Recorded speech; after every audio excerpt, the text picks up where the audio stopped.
Okey, ini memang melampau. Tahun lepas, seorang wanita dari Brazil mendapat kecaman besar-besaran di internet hanya kerana dia tak nak bagi tempat duduk tepi tingkap kepada seorang kanak-kanak yang menangis masa dalam flight. Dan insiden itu hampir menghancurkan hidupnya. Walaupun Jennifer Castro dah bayar untuk tempat duduk tersebut, ketika menaiki pesawat Gol Airline, dia mendapati ada seorang kanak-kanak yang duduk di tempatnya. Memandangkan itu memang tempat duduk miliknya, Jennifer pun menuntut semula haknya. Namun apabila budak itu mula menangis, ibunya serta beberapa orang dewasa lain di dalam pesawat mula menekan Jennifer supaya bertukar tempat duduk. Apabila Jennifer sekali lagi menolak permintaan itu, ada orang yang merakam dan mewairalkannya. Malah ibu kanak-kanak tersebut juga berkata, "Ini sangat menjijikkan. Manusia zaman sekarang sudah tiada empati terhadap kanak-kanak." Yang lagi teruknya, keluarga kanak-kanak itu sebenarnya sudah pun mempunyai satu tempat duduk tepi tingkap yang diduduki oleh ahli keluarganya yang dewasa. Apabila video tersebut viral dan makin ramai orang menyerangnya, Jennifer mula mengalami masalah mental health yang serius.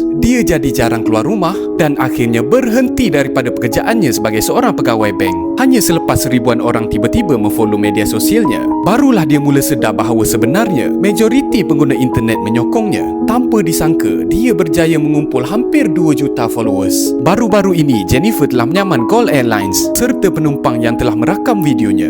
Jennifer mendakwa mereka telah melanggar privasinya dan menyebabkan dia telah dipermalukan oleh orang ramai.